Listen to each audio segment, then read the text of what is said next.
गांव चूहड़ माजरा में गुरुद्वारा साहिब के अंदर बनी समाध को हटाए जाने को लेकर मामला गरमाया। गांव वासियों और एसजीपीसी मेंबर ने लगाया अंधविश्वास फैलाने का आरोप। कहा मामला न सुलझा तो देंगे डीसी कार्यालय के सामने धरना। मोहाली 8 जून।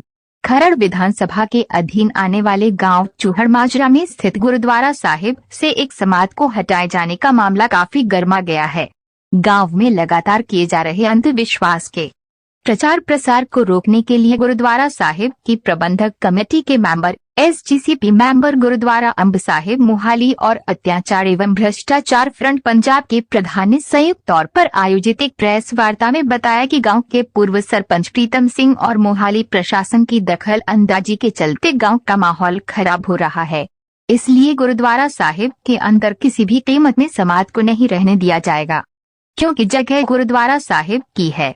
मोहाली आयोजित प्रेस वार्ता के दौरान एसजीपीसी मेंबर, गुरुद्वारा अंब साहिब प्रचारक भाई गुरपाल सिंह तिम्मोवाल और गांव चूहड़ माजरा के लोग, जिनमें अमरजीत सिंह पूर्व सरपंच, गुरमीत सिंह गुरुद्वारा प्रबंधक committee member, Jasvir Singh member, Sukhdev Singh panch, Gurpreet Singh, Mandeep Singh, Gurmel Singh, Amrik Singh, Sukhdeep Singh, Satwinder Singh, Gurinder Singh, Gurinder Kaur, Harjeet Kaur, Rajwinder Kaur, Gurpreet Kaur, Baljeet Kaur, Harvinder Kaur, Karjot Kaur, Gurleen Kaur के अलावा अन्य गणमान्य व्यक्ति उपस्थित थे।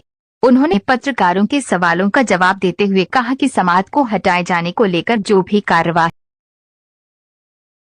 के बाद मर्यादा अनुसार किया गया है। इस दौरान भाई गुरपाल सिंह, बलविंदर सिंह कुंभड़ा और गांव के अन्य लोगों ने मोहाली प्रशासन को अपील करते हुए कहा कि गांव में तनाव का माहौल है और माहौल न खराब करते हुए प्रशासन की ड्यूटी बनती है कि गुरुद्वारा साहिब से समाध को हटाकर गुरुद्वारा साहिब के निर्माण कार्य को शुरू करवाया जाए। उन्होंने कहा कि यदि 1 सप्ताह तक माहौल ठीक न हुआ और गुरुद्वारा प्रबंधक कमेटी को इंसाफ न मिला तो वे अकाल तख्त के अगले फरमान और गांव वासियों की सहमति से डीसी मोहाली के कार्यालय को घेरने के लिए मजबूर हो जाएंगे। बाक्स क्या कहना है पूर्व सरपंच प्रीतम सिंह का? मोहाली पूर्व सरपंच प्रीतम सिंह का कहना है कि गुरुद्वारा साहिब से पहले की समाधि है, जबकि गुरुद्वारा साहिब को बने लगभग 35 साल हुए हैं। उन्होंने कहा कि 50 घरों का एक परिवार है जो माहौल को खराब कर रहा है। उन्होंने कहा कि उनके ऊपर लगाए जाने वाले सभी आरोप बेबुनियाद है। वह तो सिर्फ दूसरों लोगों के साथ खड़े हैं क्योंकि वह गांव के पूर्व सरपंच रह चुके हैं। एक समाध ਨੂੰ ਲੈ ਕੇ विवाद है, ਉਹਦੇ ਬਾਰੇ ਦੱਸੋ, ਉਹ ਕੀ ਵਿਵਾਦ ਹੈ, ਕੀ ਰੌਲਾ ਹੈ? ਅਸਲ 'ਚ गुरुद्वारा साहिब के अंदर पहला एक समाध बनी सी, जिहड़ी समाध मर्यादा नूं मुख रख के गुरुद्वारा प्रबंधक कमेटी वालों, पिंड वासियों वालों, पंचायत वालों मता पा के वो समाध जिहड़ी सी एक साइड ते जगह दे के उत्थे रख दित्ती गई सी, क्योंकि समाध दा गुरुद्वारे दे नाल कोई संबंध नहीं। गुरुद्वारा साहिब बनाया जांदा कि लोग समाध नूं ना पूजण, कबर नूं ना पूजण, अंधविश्वास नूं ना मनण ਜਾਂ ਕੋਈ ਮੂਰਤੀ ਪੂਜਾ ਵਿੱਚ ਖਚਤ ਨਾ ਹੋਣ। ਉਹ ਪਰ ਉਹਨਾਂ ਨੇ ਕੀ ਕੀਤਾ, ਉਹਦੇ ਵਿਪਰੀਤ ਜਿਹੜੀ ਸੀ ਉਹ ਉੱਥੋਂ ਇੱਕ ਸਾਈਡ ਤੋਂ ਸਮਾਧ ਚੁੱਕ ਕੇ ਲਿਆ ਕੇ ਉਦਾਂ ਹੀ ਫੇਰ ਨਿਸ਼ਾਨ ਸਾਹਿਬ ਦੇ ਕੋਲ ਰੱਖਤੀ ਸੀ। ਹੁਣ ਉਧਰ ਕਈ ਵਾਰ ਰਹਿ ਰਸ ਦਾ ਪਾਠ ਚੱਲਦਾ ਸੀ, ਸਵੇਰੇ ਨਿਤਨੇਮ ਦਾ ਪਾਠ ਹੁੰਦਾ ਸੀ। ਉਧਰ ਕਈ ਲੋਕ ਜਿਹੜੇ ਸਮਾਧ ਤੇ ਆ ਕੇ ਤੇਲ ਪਾ ਕੇ ਆਪਣੀ ਪੂਜਾ ਸ਼ੁਰੂ ਕਰਕੇ ਬਹਿ ਜਾਂਦੇ। ਹੁਣ ਰਹਿਤ ਮਰਿਆਦਾ ਅਨੁਸਾਰ ਇੱਕ ਸਮੇਂ 'ਚ ਇੱਕੋ ਹੀ ਕੰਮ ਹੋ ਸਕਦਾ, ਚਾਹੇ ਕੀਰਤਨ, ਚਾਹੇ ਕਥਾ, ਚਾਹੇ ਗੁਰਬਾਣੀ ਦਾ ਪਾਠ, ਨਾਲ ਕੋਈ ਹੋਰ ਅਲੱਗ ਪੂਜਾ ਨਹੀਂ ਕੀਤੀ ਜਾ ਸਕਦੀ। ਇਹ ਕਰਕੇ ਉਹ ਮਰਿਆਦਾ ਦਾ ਤੇ ਗੁਰਬਾਣੀ ਦਾ ਜਿਹੜਾ ਸੀ ਮਜ਼ਾਕ ਉਡਾਉਣ ਵਾਸਤੇ ਸ਼ਰਾਰਤੀ ਅਨਸਰਾਂ ਨੇ ਇਹ ਕੰਮ ਕੀਤਾ ਵੀ ਨਿਸ਼ਾਨ ਸਾਹਿਬ ਦੇ ਕੋਲ ਸਮਾਧ ਲਿਆ ਕੇ ਲੋਕਾਂ ਨੂੰ ਅੰਧ ਵਿਸ਼ਵਾਸ ਚ ਫਲਾਉਣ ਲਈ ਉਹ ਰੱਖ ਦਿੱਤੀ। ਤੇ ਉਹਦੀ ਜਿਹੜੀ ਲਿਖਤੀ ਦਰਖਾਸਤ ਇਹ ਪਿੰਡ ਦੇ ਲੋਕਾਂ ਵੱਲੋਂ ਭਾਈ ਸੁਖਦੀਪ ਸਿੰਘ ਇਹਨਾਂ ਦੀ ਰਹਿਨਮਾਈ ਦੇ ਹੇਠ ਜਿੰਨੇ ਵੀ ਉੱਥੇ ਮੁੱਖ ਗੁਰਸਿੱਖ ਪਰਿਵਾਰ ਆ ਉਹਨਾਂ ਵੱਲੋਂ ਸ਼੍ਰੋਮਣੀ ਗੁਰਦੁਆਰਾ ਪ੍ਰਬੰਧਕ ਕਮੇਟੀ ਦੇ ਦਫ਼ਤਰ 17/1/22 ਨੂੰ ਪਹੁੰਚੀ। ਪ੍ਰਧਾਨ ਸਾਹਿਬ ਜੀ ਨੇ ਡਾਊਨ ਮਾਰਕ ਕੀਤੀ, ਉਹ ਸਾਡੀ ਡਿਊਟੀ ਲਾ ਕੇ ਆਈ। ਅਸੀਂ ਪੜਤਾਲ ਦੌਰਾਨ ਪਹਿਲਾਂ ਕੋਸ਼ਿਸ਼ ਕਰਦੇ ਹਾਂ ਕਿ ਪਿੰਡ ਵਾਸੀਆਂ ਨੂੰ ਬਿਠਾ ਕੇ ਇਹਨਾਂ ਦਾ ਮਸਲਾ ਨਿਬੇੜ ਕੇ ਤੇ ਉੱਪਰ ਜਿਹੜਾ ਰਾਜੀਨਾਮਾ ਹੀ ਭੇਜੀਏ। ਉਹਦੇ ਦੌਰਾਨ ਪਹਿਲਾਂ ਇਹਨਾਂ ਨੂੰ ਇਕੱਠਿਆਂ ਕੀਤਾ। ਇਕੱਠ ਦੇ ਦੌਰਾਨ ਜਿਹੜਾ ਉੱਥੇ ਗੁਰਦੁਆਰਾ ਸਾਹਿਬ ਦਾ ਪ੍ਰਧਾਨ ਆ, ਜਿਹਦਾ ਫਰਜ਼ ਬਣਦਾ ਵੀ ਗੁਰਦੁਆਰੇ ਵਿੱਚ ਇਹੋ ਜਿਹੀ ਕਰੀਤੀ ਨਾ ਹੋਵੇ, ਉਹ ਖੁਦ ਕਹਿੰਦਾ ਕਿ ਸਮਾਧ ਇੱਥੇ ਰੱਖਣੀ ਆ, ਤੁਸੀਂ ਜੋ ਕਰਨਾ ਕਰ ਲਓ, ਮੈਂ ਨਹੀਂ ਕਿਸੇ ਨੂੰ ਮੰਨਦਾ। ਅਸੀਂ ਫਿਰ ਪੜਤਾਲ ਜਿਹੜੀ ਕਰਕੇ ਉਹਦੀ ਰਿਪੋਰਟ ਭੇਜਣੀ ਹੁੰਦੀ। ਰਿਪੋਰਟ 'ਚ ਫਿਰ ਅਸੀਂ ਲਿਖ ਕੇ ਭੇਜਿਆ ਵੀ ਉਹ ਮਤਲਬ ਕਿਸੇ ਨੂੰ ਕੋਈ ਜਿਹੜਾ ਵਾ ਉਹ ਸਹਿਮਤੀ ਨਹੀਂ ਦੇ ਰਿਹਾ, ਨਾ ਸਾਡੇ ਨਾਲ ਕੋਆਪਰੇਟ ਕਰ ਰਹੇ ਆ। ਉਹ ਜੋ ਪੜਤਾਲੀਆ ਰਿਪੋਰਟ 'ਚ ਜੋ ਉੱਥੇ ਮੌਕੇ ਤੇ ਪਾਇਆ ਗਿਆ ਸੀ ਉਹਦੇ ਆਧਾਰ ਤੇ ਜਿਹੜੀ ਰਿਪੋਰਟ ਬਣਾ ਕੇ ਭੇਜੀ, ਜਥੇਦਾਰ ਸਾਹਿਬ ਨੇ ਉਹਦੇ ਤੇ ਅਗਲੇ ਆਦੇਸ਼ ਕੀਤੇ ਵੀ ਉੱਥੇ ਮਰਿਆਦਾ ਹਰ ਹਾਲਤ 'ਚ ਬਹਾਲ ਕੀਤੀ ਜਾਵੇ, ਕਿਉਂਕਿ ਸਿੱਖ ਸੰਗਤ ਨੂੰ ਮੁਸ਼ਕਲ ਆ ਰਹੀ ਆ। ਬੱਚਿਆਂ ਨੂੰ ਅੱਗੇ ਕੀ ਸਿਖਾਉਣਾ, ਗੁਰਬਾਣੀ 'ਚ ਲਿਖਿਆ ਵਾ ਦੁਬਦਾ ਨਾ ਪੜੋ, ਹਰ ਬਿਨ ਹੋਰ ਨਾ ਪੂਜੋ, ਮੜੇ ਮਸਾਨ ਨਾ ਜਾਈ। ਤੇ ਜੇ ਉੱਥੇ ਮੜੀ ਦੀ ਪੂਜਾ ਹੁੰਦੀ ਆ ਫਿਰ ਗੁਰਬਾਣੀ ਤੇ ਉੱਥੇ ਫਿਰ ਕਵਨਾ ਨਾ ਰਹਿ ਗਿਆ ਦੋ, ਉਹ ਇੱਕ ਮਿਆਨ 'ਚ ਦੋ ਤਲਵਾਰਾਂ ਪਾਉਣ ਵਾਲਾ ਕੰਮ ਉੱਥੇ ਹੋਇਆ ਪਿਆ ਸੀ। ਫਿਰ ਉਹਦੇ ਜਥੇਦਾਰ ਸਾਹਿਬ ਦੇ ਆਦੇਸ਼ਾਂ ਮੁਤਾਬਕ ਫਿਰ ਅਗਲੇਰੀ ਕਾਰਵਾਈ ਕਰਕੇ ਉੱਥੋਂ ਸਮਾਧ ਜਿਹੜੀ ਹਟਾ ਦਿੱਤੀ ਗਈ। ਸਮਾਧ ਹਟਾਉਣ ਵੇਲੇ ਪਹਿਲਾਂ ਤੇ ਜਿਹੜੇ ਸੀ ਉਹ ਸ਼ਰਾਰਤੀ ਲੋਕ ਵਹਿੰਦੇ ਰਹੇ ਇਸ ਸਮਾਧ ਹਟ ਲੈਣ ਦੀ, ਉਹਨਾਂ ਚਿਰ ਉਹਨਾਂ ਨੇ ਕੋਈ ਆਬਜੈਕਸ਼ਨ ਨਹੀਂ ਕੀਤਾ। ਘੱਟੋ ਘੱਟ ਉੱਥੇ 15 ਤੋਂ 20 ਮਿੰਟ ਉਹ ਸਮਾਧ ਦੀ ਕਾਰਵਾਈ ਹੋਈ ਆ, ਸਾਰੇ ਕੰਧਾਂ ਦੇ ਉੱਤੋਂ ਦੀ ਵਹਿੰਦੇ ਰਹੇ। ਜਦੋਂ ਸਮਾਧ ਹਟਾ ਕੇ JCB ਬਾਹਰ ਆਉਣ ਲੱਗੀ ਆ, ਉਹ ਸ਼ਰਾਰਤੀ ਅਨਸਰਾਂ ਨੇ ਝਗੜਾ ਕਰਨ ਦੀ ਨੀਤੀ ਨਾਲ ਜਿਹੜਾ ਸੀ ਉਹ ਆਪ ਸ਼ਬਦ ਬੋਲਣੇ, ਗਾਲੀ ਗਲੋਚ ਕਰਨਾ ਜਿਹੜਾ ਸੀ ਇਹ ਦੂਜੀ ਧਿਰ ਨੂੰ ਸ਼ੁਰੂ ਕਰ ਦਿੱਤਾ। ਅਸੀਂ ਵੀ ਉੱਥੇ ਮੌਜੂਦ ਸੀ, ਸਾਨੂੰ ਵੀ ਜਿੰਨੇ ਕੁ ਅਪਮਾਨਜਨਕ ਸ਼ਬਦ ਬੋਲ ਸਕੇ ਉਹਨਾਂ ਬੋਲੇ। ਫਿਰ ਉਹਨਾਂ ਨੇ ਉਸ ਵੇਲੇ ਮੌਕੇ ਤੇ ਪ੍ਰਸ਼ਾਸਨ ਨੂੰ ਬੁਲਾਇਆ। ਪ੍ਰਸ਼ਾਸਨ ਨੇ ਚਲੋ ਸਾਡੇ ਨਾਲ ਵੀ ਰਾਬਤਾ ਕਾਇਮ ਕੀਤਾ। ਪ੍ਰਸ਼ਾਸਨ ਦਾ ਫਰਜ਼ ਆ ਕਿ ਉਹ ਸ਼ਾਂਤੀ ਬਹਾਲ ਕਰੇ। ਪ੍ਰਸ਼ਾਸਨ ਆਇਆ, ਪ੍ਰਸ਼ਾਸਨ ਨੇ ਆ ਕੇ ਮੌਕਾ ਵੇਖਿਆ, ਉਹਨਾਂ ਨੇ ਬਿਨਾਂ ਪੱਖ ਸੁਣਿਆ ਜਿਹੜੀ ਸੀ JCB ਆਪਣੇ ਥਾਣੇ ਲੈ ਗਏ, ਚੌਂਕੀ ਲੈ ਗਏ, ਉਹ ਚੌਂਕੀ ਲੈ ਗਏ। JCB ਦਾ ਕੋਈ ਕਸੂਰ ਨਹੀਂ ਆ, ਉਹ ਤੇ ਦਿਹਾੜੀ ਤੇ ਕੰਮ ਕਰਨ ਵਾਲਾ ਬੰਦਾ, ਉਹਦੀ JCB ਉਹਨੂੰ ਮਿਲਣੀ ਚਾਹੀਦੀ ਆ। ਉਹਦੇ ਬੱਚੇ ਆ, ਪਿੱਛੇ ਪਰਿਵਾਰ ਆ, ਉਹਦੇ ਪਰਿਵਾਰ ਦਾ ਕੌਣ ਵੇਖੋ ਗੁਜ਼ਾਰਾ ਕਰੇਗਾ ਜੇ ਪ੍ਰਸ਼ਾਸਨ ਇਹ ਗੱਲ ਸੋਚਦਾ ਨਹੀਂ। ਪ੍ਰਸ਼ਾਸਨ ਦਾ ਕਿਹੜਾ ਆਪਣਾ ਪਰਿਵਾਰ ਨਹੀਂ ਹੈਗਾ। ਬਾਕੀ ਵੱਡੀ ਗੱਲ ਇਹ ਆ ਕਿ ਜਿਹੜਾ ਪ੍ਰਸ਼ਾਸਨ ਆ ਉਹ ਅੰਧ ਵਿਸ਼ਵਾਸ ਨੂੰ ਤੋੜਨ ਵਾਸਤੇ ਬਣਾਇਆ ਜਾਂਦਾ। ਕੋਈ ਵੀ ਜੇ ਸਾਡਾ ਕੋਈ ਲੀਡਰ ਆ, ਜੇ ਉਹ ਅੰਧ ਵਿਸ਼ਵਾਸ ਨੂੰ ਮੰਨਦਾ ਵਾ, ਉਹ ਸੁਭਾਵਕ ਹੀ ਲੋਕਾਂ ਵਿੱਚ ਅੰਧ ਵਿਸ਼ਵਾਸ ਫੈਲਾਉਣ ਦਾ ਆਦੇਸ਼ ਦਿੰਦਾ। ਜਿੰਨੇ ਵੀ ਸਾਡੇ ਸਰਕਾਰੀ ਦਰਬਾਰੇ ਅਫਸਰ ਬੈਠੇ ਆ, ਚਾਹੇ ਉਹ SDM ਆ, ਚਾਹੇ ਉਹ BDPO ਆ, ਚਾਹੇ ਉਹ SHO ਆ, ਚਾਹੇ ਉਹ SSP ਆ, ਕਿਸੇ ਵੀ ਰੈਂਕ ਦਾ ਬੰਦਾ ਵਾ, ਉਹਨੇ ਸਗੋਂ ਕਿਸੇ ਮਤ ਨਾਲ ਨਹੀਂ ਜੁੜਨਾ। ਉਹਨੇ ਨਿਰਪੱਖ ਹੋ ਕੇ ਧਰਮ ਨੂੰ ਇੱਕ ਪਾਸੇ ਰੱਖ ਕੇ ਉਹਨੇ ਇਹ ਜਾਂਚ ਕਰਨੀ ਆ ਵੀ ਉਹਦੇ ਵਿੱਚੋਂ ਲੋਕਾਂ ਨੂੰ ਸਮਾਜ ਚੋਂ ਕੀ ਸਿੱਖਿਆ ਮਿਲੇਗੀ। ਨਾ ਉਹਨੂੰ ਕੋਈ ਸਵਾਲ ਕੀਤਾ ਜਾ ਸਕਦਾ, ਨਾ ਉਹ ਜਵਾਬ ਦੇ ਸਕਦੀ ਆ।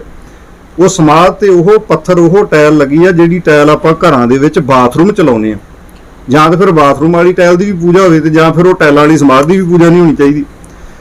ਇਸ ਕਰਕੇ ਸਾਨੂੰ ਪ੍ਰਸ਼ਾਸਨ ਇਸ ਵੇਲੇ ਪੂਰਾ ਦਬਾਅ ਪਾ ਰਿਹਾ ਵਾ ਵੀ ਤੁਸੀਂ ਦੁਬਾਰਾ ਫਿਰ ਸਮਾਜ ਉੱਥੇ ਹੀ ਬਣਾਓ।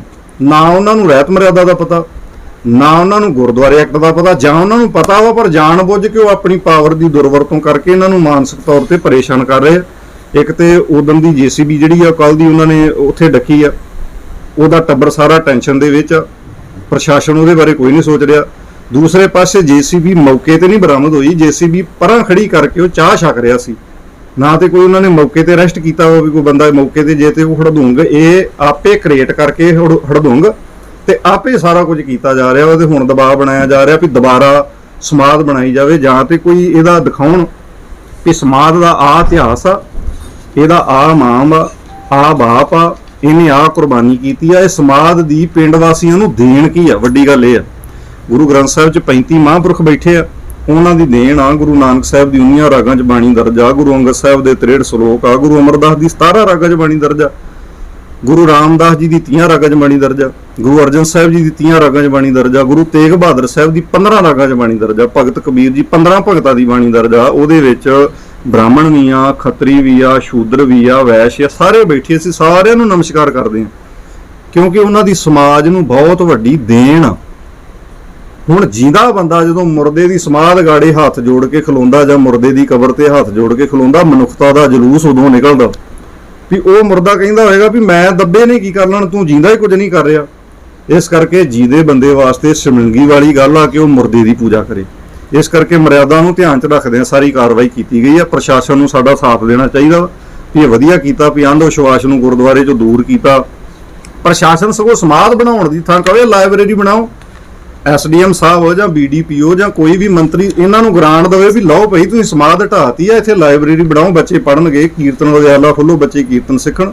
ਇਹ ਕਿੱਧਰ ਨੂੰ ਸਾਡਾ ਪ੍ਰਸ਼ਾਸਨ ਜਾ ਰਿਹਾ? ਤੇ ਇੱਕ ਬਾਬਾ ਜੀ ਇੱਕ ਆਪਣੇ ਬਾਰੇ ਥੋੜਾ ਜਿਹਾ ਦੱਸ ਦਿਓ।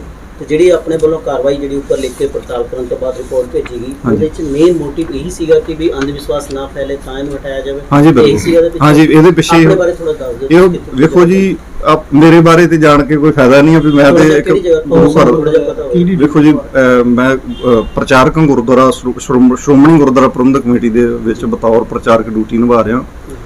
ਗੁਰਦੁਆਰਾ ਅੰਬ ਸਾਹਿਬ ਮੇਰਾ ਹੈੱਡਕੁਆਟਰ ਆ। ਮੇਰੇ ਕੋਲ ਹਲਕਾ ਖਰੜ ਬੇਸਿਕਲੀ ਔਰ ਮੋਹਾਲੀ ਦੇ ਪਿੰਡ ਵੀ ਜਿਹੜੇ ਕੁੱਲ ਅਸੀਂ ਰਲ ਮਿਲ ਕੇ ਸਾਰੇ ਪ੍ਰਚਾਰਕ 5-6 ਪ੍ਰਚਾਰਕ ਆ ਜਿਨ੍ਹਾਂ ਦਾ ਹੈੱਡਕੁਆਟਰ ਗੁਰਦੁਆਰਾ ਅੰਬ ਸਾਹਿਬ ਆ। ਅਸੀਂ ਗੁਰਦੁਆਰਾ ਪ੍ਰਬੰਧਕ ਕਮੇਟੀਆਂ ਦੀ ਦੇਖ ਰੇਖ, ਗੁਰਦੁਆਰਾ ਸਾਹਿਬਾਨ ਦੀ ਮਰਿਆਦਾ, ਇਹ ਸਾਰਾ ਕੁਝ ਜਿਹੜਾ ਇੱਥੇ ਬਹਾਲ ਕਰਨ ਦੀ ਕੋਸ਼ਿਸ਼ ਕਰਦੇ ਆ ਵੀ ਜੇ ਕੋਈ ਕਮੇਟੀ ਗਲਤੀ ਕਰਦੀ ਆ ਉੱਥੇ ਜਾ ਕੇ ਅਸੀਂ ਮੌਕੇ ਤੇ ਕਮੇਟੀ ਨੂੰ ਵੀ ਕਈ ਵਾਰੀ ਸੂਚਿਤ ਕਰਦੇ ਆ ਜਾਂ ਭੰਗ ਵੀ ਕਰਦੇ ਆ, ਕਮੇਟੀਆਂ ਦੀ ਚੋਣ ਵੀ ਕਰਦੇ ਆ। ਫਿਰ ਇਹ ਜੇ ਹੁਣ ਗੁਰਦੁਆਰੇ ਵਿੱਚ ਕੁਝ ਇਹੋ ਜਿਹਾ ਵਾਪਰਦਾ, ਫਿਰ ਸਾਡੀ ਬਕਾਇਦਾ ਸੈਕਟਰੀਏਟ ਸ਼੍ਰੀ ਅਕਾਲ ਤਖ਼ਤ ਸਾਹਿਬ ਵੱਲੋਂ ਡਿਊਟੀ ਲਗਾਈ ਜਾਂਦੀ ਆ ਵੀ ਇਹ ਮਰਿਆਦਾ ਜਿਹੜੀ ਆ ਉਹ ਬਹਾਲ ਕਰਾ ਕੇ ਸਾਨੂੰ ਰਿਪੋਰਟ ਭੇਜੋ। ਫਿਰ ਰਿਪੋਰਟ ਅਸੀਂ ਮੌਕੇ ਦੀ ਹਾਲਾਤ ਸਾਰੀ ਲਿਖਦੇ ਆ ਵੀ ਉੱਥੇ ਜਿਹੜੀ ਆ ਕਾਰਵਾਈ ਤੁਸੀਂ ਮਤਲਬ ਸਮਾਜ ਹਟਾਉਣ ਦੀ ਗੱਲ ਚੱਲੀ ਹੈ, ਉਹਨੂੰ ਹਟਾਉਣ ਦੀ ਗੱਲ ਚੱਲੀ ਹੈ, ਇਹ ਅਕਾਲ ਤਖ਼ਤ ਦੇ ਉੱਪਰੋਂ ਤੁਹਾਨੂੰ ਫਰਮਾਨ ਹੋਇਆ ਕਿ ਹਾਂਜੀ ਆਦੇਸ਼ ਆਇਆ? ਹਾਂਜੀ, ਬਿਲਕੁਲ ਬਿਲਕੁਲ ਸਾਨੂੰ ਮਰਿਆਦਾ ਬਹਾਲ ਕਰਾਉਣ ਦਾ ਆਦੇਸ਼। ਇਹਦੇ ਚ ਪ੍ਰਸ਼ਾਸਨ ਕੀ ਇੰਟਰਫੇਅਰ ਕੀ ਕਰ ਰਿਹਾ, ਕੀ ਡਰ ਲੱਗ ਰਿਹਾ ਤੁਹਾਨੂੰ? ਨਹੀਂ, ਡਰ ਸਾਨੂੰ ਕੋਈ ਡਰ ਕਹਿ ਕੀ ਰਿਹਾ ਪ੍ਰਸ਼ਾਸਨ? ਪ੍ਰਸ਼ਾਸਨ ਇਹ ਮੈਨੂੰ ਤਾਂ ਨਹੀਂ ਕੁਝ ਕਹਿ ਰਿਹਾ, ਨਾ ਮੈਨੂੰ ਕੋਈ ਮਿਲਿਆ ਸਿੱਧੇ ਤੌਰ ਤੇ। ਪਿੰਡ ਵਾਲਿਆਂ ਤੇ ਦਬਾਅ ਬਣਾ ਰਹੇ ਆ ਵੀ ਜਿਹੜੀ ਸਮਾਧ ਤੁਸੀਂ ਚੁੱਕੀ ਆ ਉਹ ਸਮਾਧ ਉੱਥੇ ਲਿਆ ਕੇ ਦੁਬਾਰਾ ਰੱਖ ਕੇ ਉੱਥੇ ਫਿਰ ਉਸੇ ਤਰ੍ਹਾਂ ਪੂਜਾ ਸਟਾਰਟ ਕਰ ਦੋ। ਮੈਂ ਪ੍ਰਸ਼ਾਸਨ ਨੂੰ ਪੁੱਛਣਾ ਚਾਹੁੰਦਾ ਵਾਂ ਕਿਹੜੇ ਸ਼ੋਰਸ਼ ਦੇ ਆਧਾਰ ਤੇ ਉਹ ਸਮਾਧ ਉੱਥੇ ਰੱਖੀ ਜਾ ਸਕਦੀ ਹੈ? ਜ਼ਮੀਨ ਜਿਹੜੀ ਆ ਇਹਨਾਂ ਕੋਲ ਫਰਦ ਵੀ ਆ ਗੁਰਦੁਆਰਾ ਸਾਹਿਬ ਦੀ, ਨਕਸ਼ਾ ਵੀ ਹੈਗਾ ਵਾ, ਉਹਦੇ ਵਿੱਚ 1 ਇੰਚ ਵੀ ਜਗ੍ਹਾ ਜਿਹੜੀ ਆ ਉਹ ਸਮਾਧ ਦੇ ਨਾਂ ਨਹੀਂ ਬੋਲਦੀ। ਬਾਬਾ ਜੀ, ਅਸੀਂ ਤੁਹਾਡੇ ਤੋਂ ਅੱਗੇ ਸਵਾਲ ਕਰਾਂਗੇ ਕਿ ਤੁਹਾਡਾ ਸਟੈਂਡ ਕੀ ਹੋਏਗਾ ਜਿਸ ਤਰ੍ਹਾਂ ਤੁਸੀਂ ਪ੍ਰਚਾਰਕ ਹੋ, ਸਿੱਖ ਧਰਮ ਦੀ ਗੱਲ ਕਰ ਰਹੇ ਹੋ, ਤੇ ਕੋਈ ਵੀ ਅੰਧ ਵਿਸ਼ਵਾਸ ਗੁਰਦੁਆਰੇ 'ਚ ਇਸ ਤਰ੍ਹਾਂ ਦੀ ਨਹੀਂ ਫੈਲਣ ਦਿੱਤਾ ਜਾਵੇਗਾ ਕਿਉਂਕਿ ਉਹ ਤੁਸੀਂ ਗੁਰਬਾਣੀ ਦੇ ਹਿਸਾਬ ਨਾਲ ਕਹਿ ਰਹੇ ਹੋ ਗਲਤ ਹੈ, ਤੇ ਆਪਣੇ ਵੱਲੋਂ ਸਟੈਂਡ ਕੀ ਹੋਏਗਾ? ਪਿੰਡ ਵਾਲਿਆਂ ਨਾਲ ਕਿੱਦਾਂ ਖੜੇ ਹੋ, ਕੀ ਕਰੋਗੇ ਮਤਲਬ ਜੇ ਮਤਲਬ ਸਮਾਜ ਦੁਬਾਰਾ ਉੱਥੇ ਬਣਦੀ ਹੈ? ਪਿੰਡ ਵਾਲਿਆਂ ਦੇ ਸੱਦੇ ਤੇ, ਪਿੰਡ ਵਾਲਿਆਂ ਦੀ ਦਰਖਾਸਤ ਤੇ ਅਸੀਂ ਪੂਰੀ ਕਾਰਵਾਈ ਕਰਕੇ ਉੱਥੋਂ ਸਮਾਧ ਚੁੱਕ ਦਿੱਤੀ ਹੈ। ਹੁਣ ਮਰਿਆਦਾ ਨੂੰ ਬਹਾਲ ਕਰਨਾ, ਉੱਥੇ ਬਹਾਲ ਰੱਖਣਾ, ਗੁਰਦੁਆਰੇ ਦੀ ਸਾਂਭ ਸੰਭਾਲ ਕਰਨੀ ਜਿਹੜੀ ਆ ਉਹ ਪਿੰਡ ਵਾਸੀਆਂ ਦਾ ਕੰਮ। ਜੇ ਪਿੰਡ ਵਾਸੀ ਇਕੱਤਰ ਹੋ ਕੇ ਗੁਰਦੁਆਰਾ ਸਾਹਿਬ ਸਵੇਰੇ ਸ਼ਾਮ ਜਾਣ, ਉਹ ਇਸ ਗੱਲ ਦਾ ਵਿਰੋਧ ਕਰਨ ਵੀ ਅਸੀਂ ਇਹਨੂੰ ਨਹੀਂ ਇੱਥੇ ਬਣ ਦੇਣਾ, ਵੀ ਇਹ ਮਸਾਂ ਤੇ ਢਾਈ ਆ ਤੇ ਆਪੇ ਨਹੀਂ ਬਣੇਗੀ, ਤੇ ਜੇ ਹੁਣ ਮੰਨ ਲਓ ਆਪਾਂ ਗੁਰਦੁਆਰਾ ਸਾਹਿਬ ਨਹੀਂ ਜਾਣਾ, ਉਲਟਾ ਜਿਹੜਾ ਵਾ ਸਮਾਧ ਨੂੰ ਪ੍ਰਮੋਟ ਕਰਨਾ, ਅੰਧ ਵਿਸ਼ਵਾਸ ਨੂੰ ਪ੍ਰਮੋਟ ਕਰਨਾ, ਫਿਰ ਤੇ ਉੱਥੇ ਕਿਸੇ ਨੇ ਪੱਕਾ ਪਹਿਰਾ ਲਾ ਕੇ ਤੇ ਬਹਿਣਾ ਨਹੀਂ ਹੈ। ਤੇ ਤੁਹਾਨੂੰ ਇਹਦੇ ਲੱਗਦਾ ਕਿ ਧਰਮ ਦੇ ਨਾਂ ਤੇ ਕਿਤੇ ਰਾਜਨੀਤੀ ਖੇਡੀ ਜਾ ਰਹੀ ਹੈ? ਨਹੀਂ, ਰਾਜਨੀਤੀ ਦਾ ਇਹਦੇ ਵਿੱਚ ਕੋਈ ਰੋਲ ਨਹੀਂ ਹੈ।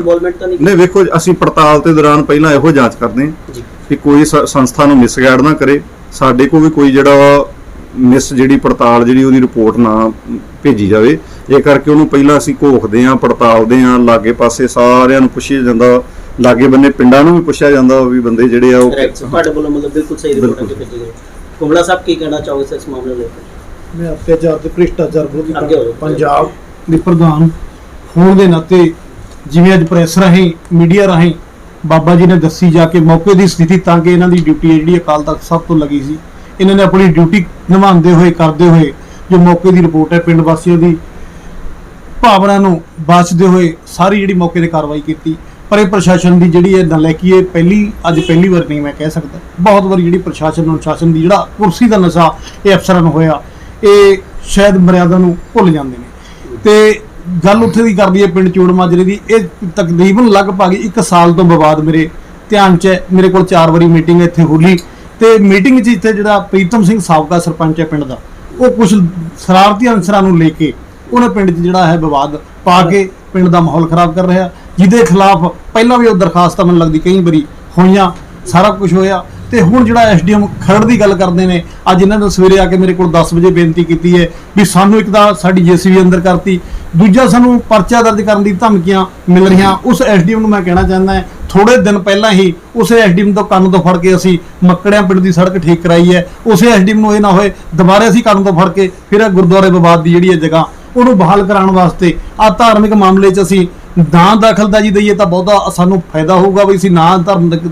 ਮਾਮਲੇ 'ਚ ਬੋਲੀਏ, ਤਾਂ ਕਿ ਜਥੇਦਾਰ ਸਾਹਿਬ ਦੀ ਡਿਊਟੀ ਲੱਗੀ ਹੈ, ਇਹਨਾਂ ਦੀ ਡਿਊਟੀ ਨਿਭਾਉਣ ਦੇ ਮੁਤਾਬਕ, ਇਹਨਾਂ ਦੀ ਬੇਨਤੀ ਮੁਤਾਬਕ, ਪਿੰਡ ਵਾਸੀਆਂ ਦੀ ਮਰਿਆਦਾ ਨੂੰ ਦੇਖਦੇ ਹੋਏ ਇਹ ਜਿਹੜੀ ਹੈ ਸਮਾਧ ਚੱਕ ਕੇ ਕਿਤੇ ਸਾਈਡ ਤੇ ਕਰ ਦੋ, ਕਿਤੇ ਕਰ ਦੋ, ਸਾਨੂੰ ਇਹ ਨਹੀਂ ਹੈ ਕਿਤੇ ਸਾਈਡ ਤੇ ਕਰ ਦੋ, ਬਹੁਤ ਜਗ੍ਹਾ ਪਈ ਹੈ, ਪਰ ਲੇਕਿਨ ਗੁਰਦੁਆਰੇ ਦੀ ਉਸਾਰੀ 'ਚ ਕੋਈ ਢੀਕਾ ਨਾ ਪਵੇ। ਗੁਰਦੁਆਰਾ ਸਾਹਿਬ ਲਈ ਕੋਈ ਅਨਸੁਖਾਵੀ ਘਟਨਾ ਨਾ ਹੋਏ, ਤਾਂ ਕਿ ਲੋਕਾਂ ਦਾ ਜਿਹੜਾ ਵਿਵਾਦ ਨਾ ਖੜਾ ਹੋਵੇ। ਤੁਹਾਡੀ ਸੁਣਾਈ ਨਹੀਂ ਹੋਈ, ਅਗਲਾ ਕਦਮ ਕੀ ਹੈ? ਜੇਕਰ ਸਾਡੀ ਸੁਣਾਈ ਨਹੀਂ ਹੁੰਦੀ, ਆ ਬੀਬੀਆਂ ਸਾਡੇ ਕੋਲੇ ਬੈਠੀਆਂ ਨੇ, ਸਾਰੇ ਪਿੰਡ ਵਾਸੀ ਬੈਠੇ ਨੇ, ਉਹ ਐਸਡੀਐਮ ਦੇ ਖਿਲਾਫ ਅਸੀਂ ਸਖਤ ਤੋਂ ਸਖਤ ਕਾਰਵਾਈ ਦੀ ਮੰਗ ਕਰਦੇ ਹਾਂ, ਤੇ ਨਹੀਂ ਤਾਂ ਅਸੀਂ ਡੀਸੀ ਦਫ਼ਤਰ ਮੋਹਾਲੀ ਦਾ ਘਰਾਓ ਕਰਕੇ ਇਸੇ ਐਸਐਸਪੀ ਨੂੰ, ਇਸੇ ਡੀਸੀ ਨੂੰ, ਇਸੇ ਐਸਡੀਐਮ ਨੂੰ ਸਸਪੈਂਡ ਤੋਂ ਬਿਨਾਂ ਗੱਲ ਨਹੀਂ ਕਰਨਗੇ, ਤਾਂ ਕਿ ਇਹ ਐਸਡੀਐਮ ਨੂੰ ਜਿਹੜਾ ਸਸਪੈਂਡ ਤੁਰੰਤ ਕੀਤਾ ਜਾਵੇ, ਤਾਂ ਕਿ ਕਿਸੇ ਹੋਰ ਗੁਰਦੁਆਰੇ ਦਾ ਵਿਵਾਦ ਖੜਾ ਕਰਕੇ ਲੋਕਾਂ ਦੀ ਜਿਹੜੀ ਧਾਰਮਿਕ ਭਾਵਨਾ ਨੂੰ ਨਾ ਭੜਕਾਵੇ।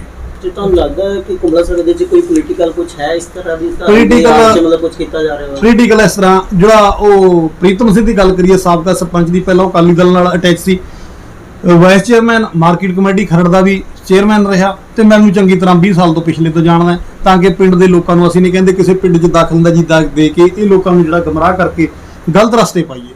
ਸਾਡੀ ਬੇਨਤੀ ਸਰਕਾਰ, ਅਨੁਸ਼ਾਸਨ, ਪ੍ਰਸ਼ਾਸਨ ਸਾਡੀ ਪ੍ਰਵਾਨ ਕਰੇ, ਜਥੇਦਾਰ ਦੀ ਪ੍ਰਵਾਨਗੀ ਕਰੇ, ਸਾਰੇ ਬੰਦਿਆਂ ਦੀ ਜਿਹੜੀ ਬੇਨਤੀ ਪ੍ਰਵਾਨ ਕਰੇ। ਜੇਕਰ ਪ੍ਰਵਾਨ ਨਹੀਂ ਕਰਦੇ ਤਾਂ ਇਹ ਲੋਕ ਸੜਕਾਂ ਤੇ ਉਤਰਨ ਲਈ ਮਜਬੂਰ ਹੋ ਜਾਣਗੇ। ਡੀਸੀ ਦਫ਼ਤਰ, ਐਸਐਸਪੀ ਦਫ਼ਤਰ ਉਦੋਂ ਤੱਕ ਧਰਨਾ ਰੱਖਾਂਗੇ ਜਦੋਂ ਤੱਕ ਐਸਡੀਐਮ ਖਰੜ ਸਸਪੈਂਡ ਨਹੀਂ ਹੋ ਜਾਂਦਾ। ਤੁਹਾਡੀ ਨੌਲੇਜ 'ਚ ਅਜੇ ਤੱਕ ਪਿੰਡ ਦਾ ਮਾਹੌਲ ਕਿਸ ਤਰ੍ਹਾਂ ਦਾ ਕੁਝ ਹੈ ਉੱਥੇ? ਪਿੰਡ ਦਾ ਮਾਹੌਲ ਇਸ ਤਰ੍ਹਾਂ ਵੀ 2-4 ਬੰਦੇ ਜਿਹੜੇ ਅਨਸਰ ਹੈ, ਅੱਜ ਵੀ ਮੈਨੂੰ ਹੁਣ ਬੀਬੀਆਂ ਨੇ ਇਹਨਾਂ ਨੇ ਦੱਸਿਆ, ਮੈਂ ਗਿਆ ਨਹੀਂ ਅੱਜ ਪਿੰਡ 'ਚ, ਉੱਥੇ ਅੱਜ ਵੀ ਦੱਸਿਆ ਲੰਗਰ ਹਾਲ 'ਚ ਪੁਲਿਸ ਵਾਲੇ ਸਿਵਲ ਵਰਦੀ 'ਚ ਨਿੱਕਰਾਂ ਪਾ ਕੇ ਘੁੰਮ ਰਹੇ ਆ। ਤੁਸੀਂ ਹੁਣ ਜਾ ਕੇ ਦੇਖ ਸਕਦੇ, ਰਾਤ ਦੇ ਸ਼ਾਇਦ 2-3 ਮੁਲਾਜ਼ਮ ਰਾਤ ਦੇ ਬੈਠੇ ਆ, ਸਵੇਰ ਦੇ ਬੈਠੇ ਆ, ਉਸ ਵਿਵਾਦ ਨੂੰ ਲੈ ਕੇ। ਦੱਸੋ ਇਹ ਕਿਹੜੀ, ਜਿਹੜੀ ਆਜ਼ਾਦੀ ਦੀ ਗੱਲ ਕਰਦੇ ਆ, 75 ਸਾਲ ਦੀ ਆਜ਼ਾਦੀ ਦੀ ਗੱਲ ਕਰਦੇ ਆ, ਕਿੱਥੇ ਗਈ ਉਹ 75 ਸਾਲ ਦੀ ਆਜ਼ਾਦੀ? ਇਹ ਲੋਕਾਂ ਨੂੰ ਦੱਸੋ ਕਿਵੇਂ ਗੁਲਾਮ ਕਰੀਏ ਅਸੀਂ? ਅਸਲ 'ਚ ਉੱਥੇ ਗੁਰਦੁਆਰਾ ਕੰਪਲੈਕਸ ਦੇ ਅੰਦਰ ਕਈ ਲੋਕ ਵਾਲ ਖਿਲਾਰ ਕੇ ਖੇਡਦੇ ਵੀ ਆ। ਜਦੋਂ ਮੌਜੂਦਾ ਸਮੇਂ 'ਚ ਅਸੀਂ ਉੱਥੋਂ ਸਮਾਧ ਢਾਈ, ਉੱਥੇ ਇੱਕ ਔਰਤ ਜਿਹੜੀ ਸੀ ਉਹ ਆ ਕੇ ਖੇਡਣ ਲੱਗ ਪਈ ਵੀ ਬਾਬਾ ਮੇਰੇ ਤੇ ਆ ਗਿਆ ਵਾ। ਦੱਸੋ ਇਹਦੇ ਵਿੱਚੋਂ ਬੱਚਿਆਂ ਨੂੰ ਕੀ ਸਿੱਖਿਆ ਮਿਲੇਗੀ ਵੀ ਉਹ ਬਾਬਾ ਕੀ ਆ, ਕਿੱਡਾ ਵੱਡਾ ਵਾ, ਔਰਤ ਦੀ ਲੰਬਾਈ ਕਿੰਨੀ ਆ, ਔਰਤ ਦੇ ਵਿੱਚੋਂ ਬਾਬਾ ਪ੍ਰਵੇਸ਼ ਕਰ ਸਕਦਾ ਕਿ ਨਹੀਂ ਕਰ ਸਕਦਾ? ਤੁਸੀਂ ਵੱਧ ਸਿਆਣੇ ਜੇ। ਬਾਕੀ ਸ਼੍ਰੋਮਣੀ ਗੁਰਦੁਆਰਾ ਪ੍ਰਬੰਧਕ ਕਮੇਟੀ ਵੱਲੋਂ ਹਲਕਾ ਮੈਂਬਰ ਸਰਦਾਰ ਚਰਨਜੀਤ ਸਿੰਘ ਕਾਲੇਵਾਲ ਨੂੰ ਇਹ ਹਦਾਇਤ ਆ ਕਿ ਪਿੰਡਾਂ ਦੇ ਵਿੱਚ ਜਾ ਕੇ ਪ੍ਰਚਾਰਕਾਂ ਦੇ ਨਾਲ ਮਿਲ ਕੇ ਗੁਰਮਤਿ ਦਾ ਪ੍ਰਚਾਰ ਕੀਤਾ ਜਾਏ। 200 ਪਿੰਡਾਂ ਦੀ ਲਿਸਟ ਬਣਾ ਕੇ ਉਹਨਾਂ ਨੇ ਮੈਨੂੰ ਦਿੱਤੀ, ਜਿਨ੍ਹਾਂ ਪਿੰਡਾਂ 'ਚ ਜਾ ਕੇ ਅਸੀਂ ਅੰਮ੍ਰਿਤ ਸੰਚਾਰ ਕਰਦੇ ਹਾਂ, ਅੰਧ ਵਿਸ਼ਵਾਸ 'ਚੋਂ ਲੋਕਾਂ ਨੂੰ ਦੂਰ ਕੱਢਣ ਦੀ ਪ੍ਰੇਰਨਾ ਦਿੰਦੇ ਹਾਂ। ਦੂਜੇ ਪਾਸੇ ਜੇ ਗੁਰਦੁਆਰਿਆਂ 'ਚ ਇਹ ਗੱਲਾਂ ਹੋ ਰਹੀਆਂ ਤੇ ਫਿਰ ਅਸੀਂ ਅੰਧ ਵਿਸ਼ਵਾਸ ਦਾ ਪ੍ਰਚਾਰ ਕਿੱਥੇ ਜਾ ਕੇ ਕਰਨਾ, ਜਦੋਂ ਗੁਰਦੁਆਰੇ ਜਿਹੜੇ ਅੰਧ ਵਿਸ਼ਵਾਸ ਦੇ ਅੱਡੇ ਬਣ ਗਏ ਤੇ। ਇਸ ਕਰਕੇ ਇਹ ਹੁਣ ਵੀ ਗੁਰਦੁਆਰਾ ਅੰਬ ਸਾਹਿਬ ਦੇ ਵਿੱਚ 5 ਤੋਂ 6 ਪ੍ਰਚਾਰਕਾਂ ਦਾ ਹੈੱਡਕੁਆਟਰ ਬਣਾ ਕੇ ਉਹਨਾਂ ਨੂੰ, ਜਿਹੜਾ ਮੈਨੇਜਰ ਰਜਿੰਦਰ ਸਿੰਘ ਟੌੜਾ ਨੇ ਇਸ ਵਕਤ ਉੱਥੇ, ਉਹ ਗੱਡੀ ਦਿੰਦੇ ਨੇ, ਡਰਾਈਵਰ ਦਿੰਦੇ ਨੇ। ਹਲਕਾ ਡੇਰਾ ਬੱਸੀ, ਰੋਪੜ, ਮਰਿੰਡਾ, ਖਰੜ, ਮੋਹਾਲੀ, ਚੰਡੀਗੜ੍ਹ 'ਚ ਜਾ ਕੇ ਜਿਹੜੇ ਪ੍ਰਚਾਰਕ ਆ ਉਹ ਪ੍ਰਬੰਧਕ ਕਮੇਟੀਆਂ ਨਾਲ ਰਾਬਤਾ ਕਾਇਮ ਕਰਕੇ ਗੁਰਦੁਆਰਿਆਂ 'ਚ ਹੀ ਕੈਂਪ ਲਾਉਂਦੇ ਨੇ, ਬੱਚਿਆਂ ਨੂੰ ਅੰਧ ਵਿਸ਼ਵਾਸ 'ਚੋਂ ਕੱਢਣ ਵਾਸਤੇ, ਇੱਕ ਰੱਬ ਨਾਲ ਜੋੜਨ ਵਾਸਤੇ। ਤੇ ਅਸੀਂ ਉੱਥੇ ਕੈਂਪ ਜਾ ਕੇ ਲਾਈਏ ਅੰਧ ਵਿਸ਼ਵਾਸ 'ਚੋਂ ਕੱਢਣ ਵਾਸਤੇ, ਤੇ ਗਾੜੀ ਉੱਥੇ ਕੋਈ ਵਾਲ ਖਿਲਾਰ ਕੇ ਖੇਡਣ ਡਿਆ ਹੋਵੇ ਤੇ ਸਾਡਾ ਪ੍ਰਚਾਰ ਕਰਨ ਦਾ ਉੱਥੇ ਕੀ ਲਾਭ ਆ? ਇਸ ਕਰਕੇ ਸਾਨੂੰ ਗਰਾਊਂਡ ਲੈਵਲ ਤੋਂ ਸੋਚਣਾ ਪੈਂਦਾ ਵਾ ਵੀ ਇਸ ਚੀਜ਼ ਦਾ ਬੱਚਿਆਂ ਤੇ ਕੀ ਅਸਰ ਪਏਗਾ। ਗੁਰਬਾਣੀ ਦੀ ਜੇ ਗੱਲ ਕਰਨੀ ਆ, ਇੱਕ ਦਾਤੇ ਦੀ ਗੱਲ ਕਰਨੀ ਆ, ਇੱਕ ਓੰਕਾਰ ਬੋਲਣਾ ਵਾ, ਤੇ ਫਿਰ ਉੱਥੇ ਇੱਕ ਵਾਲੀ ਗੱਲ ਦੱਸਣੀ ਵੀ ਚਾਹੀਦੀ ਆ, ਦੋ ਨਹੀਂ। ਇਸ ਕਰਕੇ ਸਾਨੂੰ ਇਹ ਕਾਰਵਾਈ ਕਰਨੀ ਪਈ। ਮਾਜਰੇ ਦਾ ਸਰ ਕਲੀਅਰ ਕਰੋ ਥੋੜਾ ਜਿਹਾ। ਸਰ ਮਾਮਲਾ ਇਦਾਂ ਹੈਗਾ ਜੀ, ਸਾਡੇ ਦਾ ਨਾਮ ਦੱਸ ਕੇ ਤੁਸੀਂ ਕਿਹੜੀ ਜਗ੍ਹਾ ਤੋਂ? ਮੇਰਾ ਨਾਮ ਸੁਖਦੀਪ ਸਿੰਘ ਹੈ, ਮੈਂ ਵਾਸੀ ਪਿੰਡ ਧੂੜ ਮਾਜਰਾ, ਤੇ ਅਸੀਂ ਗੁਰਦੁਆਰਾ ਸਾਹਿਬ ਦੇ ਇੱਕ ਮਤਾ ਪਾ ਕੇ ਅੱਜ ਤੋਂ 6 ਮਹੀਨੇ ਪਹਿਲਾਂ ਪਹਿਲੀ ਕਮੇਟੀ ਜਿਹੜੀ ਸੀਗੀ, ਮਤਲਬ ਕੋਈ ਰਜਿਸਟਰ ਕਮੇਟੀ ਨਹੀਂ ਅੱਜ ਤੱਕ ਸਾਡੇ ਪਿੰਡ ਦੇ ਵਿੱਚ ਬਣੀ, ਤੇ ਦੁਬਾਰਾ ਵੀ ਕੋਈ ਰਜਿਸਟਰ ਕਮੇਟੀ ਨਹੀਂ ਬਣੀ ਹਜੇ। ਪਿੰਡ ਦੀ ਸਹਿਮਤੀ ਨਾਲ ਗੁਰਦੁਆਰਾ ਸਾਹਿਬ ਦੀ ਕਮੇਟੀ ਅੱਗੇ ਵੀ ਬਣਦੀ ਹੈ, ਤੇ 6 ਮਹੀਨੇ ਪਹਿਲਾਂ ਵੀ ਅਸੀਂ ਕਮੇਟੀ ਜਿਹੜੀ ਆ ਉਹ ਤਬਦੀਲ ਕਰੀ ਸੀਗੀ, ਉਹਦੇ 'ਚ ਨਵੇਂ ਮੈਂਬਰ ਐਡ ਕਰੇ ਤੇ ਪ੍ਰਧਾਨਗੀ ਕਲਚਰ ਖਤਮ ਕਰਕੇ ਵੀ ਕੋਈ ਪ੍ਰਧਾਨ ਨਹੀਂ ਹੋਊਗਾ। 10-11 ਮੁੰਡੇ ਜਾਂ ਸਾਰੇ ਘਰਾਂ 'ਚੋਂ ਜਿਨ੍ਹਾਂ ਚਾਹਿਆ ਸੀਗਾ ਪੂਰੇ ਪਿੰਡ 'ਚ ਅਨਾਉਂਸਮੈਂਟ ਕਰਕੇ ਜਿਹੜੇ ਮੈਂਬਰ ਬਣਨਾ ਚਾਹੁੰਦੇ ਆ ਉਹ ਉਹਨਾਂ ਨੇ ਨਾਮ ਲਿਖਾਏ ਸੀਗੇ, ਉਹਨਾਂ 'ਚ ਇੱਕ ਮੇਰਾ ਵੀ ਨਾਮ ਸੀਗਾ।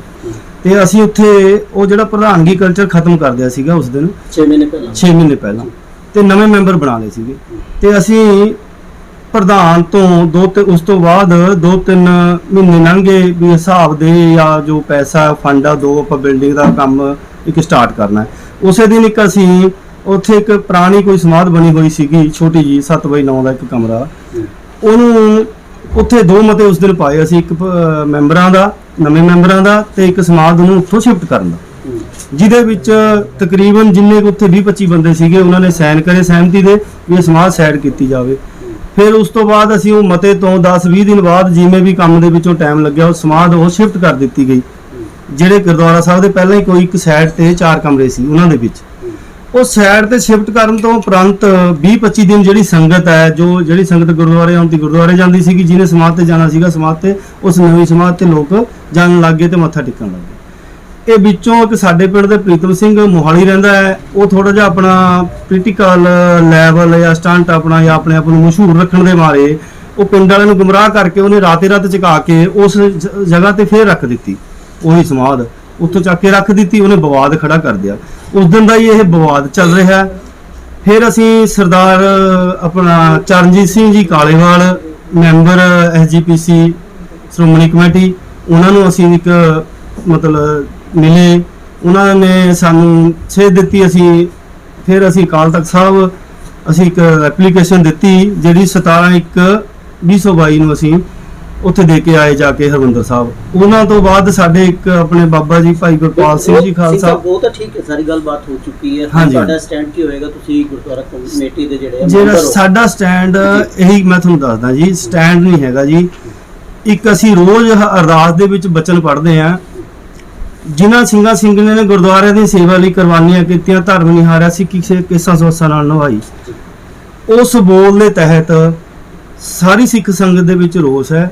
ਅਸੀਂ ਜਿਹੜੀ ਸਾਡੇ ਗੁਰਦੁਆਰਾ ਸਾਹਿਬ ਦੀ ਜ਼ਮੀਨ ਹੈ, ਜੋ ਕਿ ਮਤਲਬ ਮੇਰੇ ਕੋਲ ਇੱਕ ਨਕਸ਼ਾ ਇਹ ਮੁਰੱਬੇਬੰਦੀ ਦੇ ਟਾਈਮ ਦਾ, ਜਦੋਂ ਮੁਰੱਬੇਬੰਦੀ ਹੋਈ ਸੀ ਉਸ ਟਾਈਮ ਦੇ ਵਿੱਚ ਵੀ ਸਾਫ਼-ਸਾਫ਼ ਲਿਖਿਆ ਹੋਇਆ, ਤੁਸੀਂ ਕੈਮਰਾ ਜ਼ੂਮ ਕਰਕੇ ਦੇਖੋ, ਗੁਰਦੁਆਰਾ ਸਾਹਿਬ, ਪਿੰਡ ਗੁਰਦੁਆਰਾ ਸਾਹਿਬ ਦਾ ਜਿਹੜਾ ਇਹ ਜਗ੍ਹਾ ਹੈ, ਇਹ ਸਪੈਸ਼ਲ ਇਹਦੇ 'ਚ ਲਿਖਿਆ, ਮੈਂਸ਼ਨ ਕਰਿਆ ਹੋਇਆ ਮੁਰੱਬੇਬੰਦੀ ਦੇ ਟਾਈਮ ਦਾ। ਠੀਕ ਹੈ ਜੀ। ਇਹ ਇੱਥੇ ਕਿਸੇ ਵੀ ਤਰ੍ਹਾਂ ਦੀ ਕੋਈ ਸਮਾਜ ਦੀ ਟੁਕੜੀ ਨਹੀਂ ਹੈਗੀ। ਇੱਕ ਇੱਥੇ ਕਿ ਸਾਡੇ ਕੋਈ ਥਾਨ ਜਿਹੜੇ ਹੈਗੇ ਆ, ਉਹਨਾਂ ਦੀ ਇੱਕ ਮਾਤਾ ਰਾਣੀ ਦਾ ਥਾਨ ਹੈ, ਉਹਨਾਂ ਦੀ ਲੱਗ ਟੁਕੜੀ ਹੈਗੀ ਆ, ਉਹ ਮੌਜੂਦਾ ਹੈ ਉੱਥੇ, ਉਹਦੇ ਨਾਲ ਸਾਡਾ ਕੋਈ ਕੰਸਰਨ ਨਹੀਂ ਹੈਗਾ। ਠੀਕ ਹੈ ਜੀ। ਇਹ ਚਲੋ ਸਾਡੇ ਬਜ਼ੁਰਗਾਂ ਨੇ, ਕਿਸੇ ਨੇ ਗਲਤੀ ਕਰੀ ਹੈ, ਸਮਾਧ ਇੱਥੇ ਕਿਤੇ ਬਣ ਗਈ ਆ, ਕਿਸੇ ਨੂੰ ਜ਼ਰੂਰਤ ਨਹੀਂ ਦੀ ਬਣੀ ਰਹੀ, ਟਿਕੀ ਰਹੀ, ਚਲੋ ਜੋ ਵੀ ਤਾਂ। ਇਹ ਤਾਂ ਹੁਣ ਸਮੇਂ ਦੀ ਲੋੜ ਸੀ, ਉੱਥੇ ਬਿਲਡਿੰਗ ਜਿਹੜੀ ਆ ਮਤਲਬ ਗੁਰਦੁਆਰਾ ਸਾਹਿਬ ਦੀ ਨਵੀਂ ਬਣਨੀ ਸੀਗੀ, ਨਵੀਂ ਉਸਾਰੀ ਹੋਣੀ ਸੀ, ਇਸ ਕਰਕੇ ਇਹਨੂੰ ਸਤਕਾਰ ਸਾਈਡ ਸ਼ਿਫਟ ਕਰਿਆ ਸੀ। ਠੀਕ ਹੈ ਜੀ। ਅਸੀਂ ਚਾਹੁੰਦੇ ਹਾਂ ਤੇ ਜਿਹੜੀ ਇਹ ਲੈਂਡ ਹੈ ਗੁਰਦੁਆਰਾ ਸਾਹਿਬ ਦੀ ਹੈ, ਇਹ ਜਿਹੜੀ ਲੈਂਡ ਹੈ ਜ਼ਮੀਨ ਹੈ ਗੁਰਦੁਆਰਾ ਸਾਹਿਬ ਦੀ ਬਹਾਲ ਹੋਣੀ ਚਾਹੀਦੀ ਹੈ, ਖਾਲੀ ਹੋਣੀ ਚਾਹੀਦੀ ਹੈ। ਪ੍ਰਸ਼ਾਸਨ ਸਾਡੀ ਇਹਦੇ 'ਚ ਮਦਦ ਕਰੇ। ਤੇ ਜਿਸ ਤਰ੍ਹਾਂ ਬਲਵਿੰਦਰ ਸਿੰਘ ਕੁੰਬੜਾ ਨੇ ਤੇ ਬਾਬਾ ਜੀ ਨੇ ਕਿਹਾ ਕਿ ਜੇ ਮੰਨ ਲਓ ਸਪੋਜ਼ ਕਰੋ ਉੱਥੇ ਪ੍ਰਸ਼ਾਸਨ ਦੀ ਇੰਟਰਫੇਰੈਂਸ ਰਹੇਗੀ ਤਾਂ ਤੁਸੀਂ ਜਿਹੜਾ DC ਦਾ ਦਫ਼ਤਰ ਦਾ ਘਿਰਾਓ ਕਰੋਗੇ ਆਉਣ ਵਾਲੇ ਟਾਈਮ 'ਚ ਪਿੰਡ ਵਾਲੇ ਮਿਲ ਕੇ। ਦੇਖੋ ਜੀ, ਫਿਲਹਾਲ ਅਸੀਂ ਪ੍ਰਸ਼ਾਸਨ ਤੋਂ ਮਤਲਬ ਬੇਨਤੀ ਹੀ ਕਰਦੇ ਹਾਂ। ਜੇ ਸਾਡਾ ਬੇਨਤੀ ਨਾਲ ਕੰਮ ਚੱਲਦਾ ਹੈ ਤਾਂ ਸਾਨੂੰ ਕੋਈ ਜ਼ਰੂਰਤ ਨਹੀਂ। ਸਾਡੇ ਜਿਹੜੀ ਪ੍ਰਸ਼ਾਸਨ ਕੋਲ ਰਿਕਾਰਡ ਹੈਗਾ, ਪੂਰਾ ਲੈਂਡ ਰਿਕਾਰਡ ਹੈ, ਉਹਦੇ ਤਹਿਤ ਸਾਡੀ ਜਿਹੜੀ ਗੁਰਦੁਆਰਾ ਸਾਹਿਬ ਦੀ ਬਾਉਂਡਰੀ ਕਰਾਉਣ, ਸਾਨੂੰ ਕਿਆ ਲੋੜ ਕਿਤੇ ਜਾਣ ਦੀ ਜੀ, ਸਾਨੂੰ ਕਿਆ ਲੋੜ ਧਰਨੇ ਲਾਉਣ ਦੀ। ਦੇਖੋ ਪੜ੍ਹੇ ਲਿਖੇ ਅਫਸਰ ਹੈ, ਉਹਨਾਂ ਦੇ ਇੱਕ ਹੁਕਮ ਨਾਲ ਸਾਰਾ ਕੁਝ ਹੋ ਜਾਣਾ ਹੈ ਤਾਂ ਉਹਨਾਂ ਨੂੰ ਕਰ ਦੇਣਾ ਚਾਹੀਦਾ। ਅਸੀਂ ਅਗਲੀਆਂ ਕਾਰਵਾਈਆਂ ਫਿਰ ਸੋਚਾਂਗੇ ਜੀ, ਜੇ ਉਸ ਪਾਸੇ ਜਾਣਾ ਪਿਆ ਤਾਂ ਫਿਰ ਜਾਵਾਂਗੇ ਜੀ। ਕਦੋਂ ਤੱਕ ਵੇਟ ਕਰੋਗੇ ਕਿ ਉੱਥੇ ਹਾਲਤ ਕਿਸ ਤਰ੍ਹਾਂ ਦੇ ਨੇ ਪਿੰਡ ਦੇ ਹਾਲਾਤ? ਦੇਖੋ ਜੀ, ਬੱਚੇ ਜਿਹੜੇ ਅੰਧ ਵਿਸ਼ਵਾਸ 'ਚ ਫਸ ਰਹੇ ਹੈ। ਲੋਕਾਂ ਨੂੰ ਲੱਗਦਾ ਵੀ ਗੁਰੂ ਮਤਲਬ ਗੁਰਦੁਆਰੇ ਦੀ ਸ਼ਕਤੀ ਘੱਟ ਹੈ, ਸਮਾਧਾਂ ਦੀ ਤੇ ਮੱਟਾਂ ਦੀ ਸ਼ਕਤੀ ਜ਼ਿਆਦਾ ਹੈ। ਸਾਡੇ ਬੱਚੇ ਅੱਗੇ ਨੂੰ ਛੋਟੇ ਬੱਚਿਆਂ 'ਤੇ ਪ੍ਰਭਾਵ ਜ਼ਿਆਦਾ ਪੈ ਰਿਹਾ ਇਸ ਗੱਲ ਦਾ। ਇੱਕ ਹਫ਼ਤਾ ਅਸੀਂ ਦਿਓ ਟਾਈਮ ਦੇ ਦਿਓ। ਅਸੀਂ ਇੱਕ ਹਫ਼ਤਾ ਤੇ ਕੋਈ ਗੱਲ ਨਹੀਂ ਜੀ, 2-4 ਦਿਨ 5 ਦਿਨ, ਜਿੰਨੇ ਦਿਨ ਪ੍ਰਸ਼ਾਸਨ ਵਧੀਆ ਤਰੀਕੇ ਨਾਲ ਹੱਲ ਕਰ ਦੇਵੇ ਤਾਂ ਅਸੀਂ ਵੇਟ ਕਰਾਂਗੇ। ਨਹੀਂ ਉਸ ਤੋਂ ਬਾਅਦ ਜਿਵੇਂ ਵੀ ਸਾਨੂੰ ਅਕਾਲ ਤਖਤ ਸਾਹਿਬ ਤੋਂ ਹੁਕਮ ਆਵੇਗਾ, ਬਾਬਾ ਜੀ ਵੱਲੋਂ ਹੁਕਮ ਆਊਗਾ, ਤਾਂ ਅਸੀਂ ਉਹਦੇ ਹਿਸਾਬ ਨਾਲ ਅੱਗੇ ਚੱਲਾਂਗੇ। ਬਾਕੀ ਸਾਨੂੰ ਹੋਰ ਵੀ ਇਸ ਤੋਂ ਪਹਿਲਾਂ ਵੀ ਤੇ ਅੱਜ ਵੀ ਬਹੁਤ ਸਾਰੀਆਂ ਸੰਪਰਦਾਵਾਂ, ਜਥੇਬੰਦੀਆਂ ਤੇ ਜਿੰਨੀਆਂ ਵੀ ਸਾਡੀਆਂ ਹੋਰ ਧਾਰਮਿਕ, ਮੇਰੇ ਕੋਲ ਇੱਕ ਲਿਸਟ ਹੈਗੀ ਹੈ। ਅਸੀਂ ਸਾਡੇ 11-12 ਪਿੰਡਾਂ ਤੋਂ ਪੰਚਾਇਤਾਂ ਤੇ ਗੁਰਦੁਆਰਾ ਪ੍ਰਬੰਧਕ ਕਮੇਟੀਆਂ ਨੇ ਸਾਨੂੰ ਇਹਦੇ 'ਚ ਸਹਿਯੋਗ ਦਿੱਤਾ ਹੋਇਆ ਵੀ ਇਹ ਤੋਂ ਹਟਣੀ ਚਾਹੀਦੀ ਹੈ। ਠੀਕ ਹੈ ਜੀ। ਉਹਨਾਂ ਆਲੇ ਦੁਆਲੇ ਦੀਆਂ ਸਾਰੀਆਂ ਪਿੰਡਾਂ ਦੇ ਪੰਚਾਇਤਾਂ ਦਾ ਵੀ ਅਸੀਂ ਸਹਿਯੋਗ ਮੰਗਿਆ ਹੋਇਆ। ਉਹ ਮਤਲਬ ਸਾਡੇ ਨਾਲ ਜੁੜੇ ਹੋਏ ਆ ਹਰ ਟਾਈਮ। ਜੇ ਲੋੜ ਪਈ ਤਾਂ ਅਸੀਂ ਸਾਰੇ ਪੰਚਾਇਤ ਨੂੰ, ਸਾਰੀਆਂ ਹਲਕਿਆਂ ਨੂੰ ਇਕੱਠੇ ਕਰਾਂਗੇ।